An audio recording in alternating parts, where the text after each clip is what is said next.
This is Walter Cronkite in our newsroom, and there has been an attempt, as perhaps you know now, on the life of President Kennedy. He was wounded in an automobile driving from Dallas Airport into downtown Dallas, along with Governor Connolly of Texas. They've been taken to Parkland Hospital there, where their condition is as yet unknown. We have not been told their condition. At Dallas, in the downtown hotel room, a group had been gathered to hear President Kennedy when he was waiting his arrival. Let's switch down there now, where Eddie Barker of KRLD is on the air. As you can imagine, there are many stories that are coming in now as to the actual condition of the president. One is that he is dead.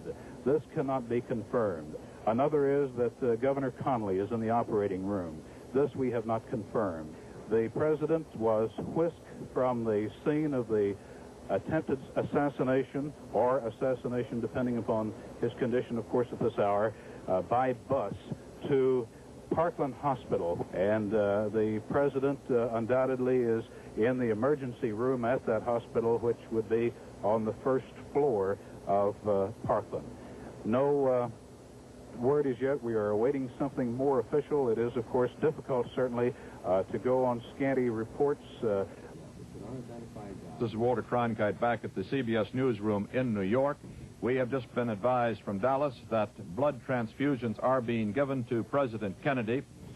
Let us recall for you now what has transpired in this. KRLD is reporting they've been told by somebody at the hospital the president is dead. Only a rumor, but they've been told that. KRLD is saying.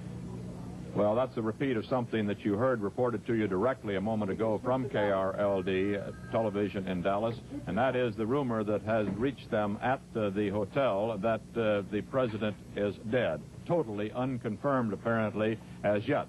However, let's go back to KRLD in Dallas. Operating room, we do not know what his condition is, but the report is that the president is dead. This is not confirmed. This is something that word just came to us a minute ago. The word we have is that President Kennedy is dead. This we do not know for a fact.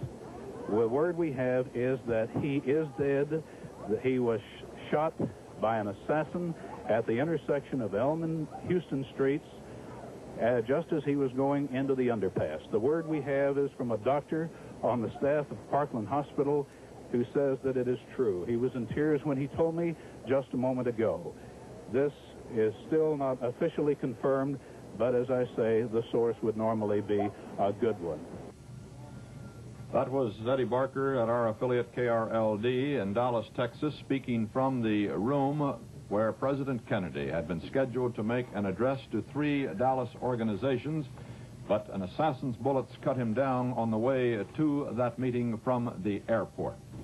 It was just an hour ago that the incident took place. We have just learned, however, that Father Huber, one of the 2 priests called into the room, has administered the last sacrament of the church to President Kennedy.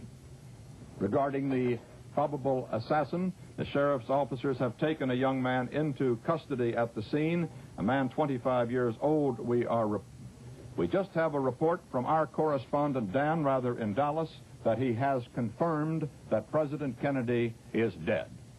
There is still no official confirmation of this, however. It's a report from our correspondent Dan Rather in Dallas, Texas. We're now going into that Dallas luncheon the president had planned to address. Let's go back. Prayers, we understand, are underway.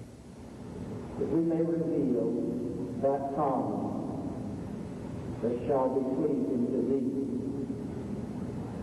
And that we shall... Vice President Lyndon Johnson has not been seen in the corridors of the Parkland Hospital. He was said to perhaps have been slightly wounded in the arm. Mrs. Lyndon Johnson says that the vice president, though, is fine.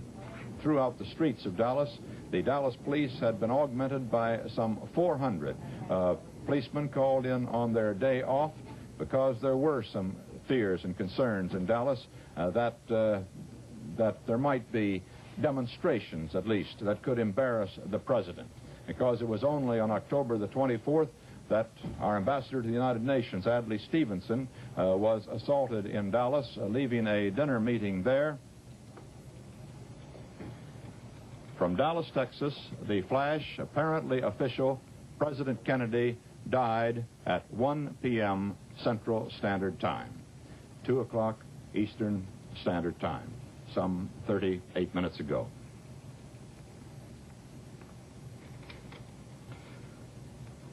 Vice President Lyndon Johnson has left the hospital in Dallas, but we do not know to where he has proceeded.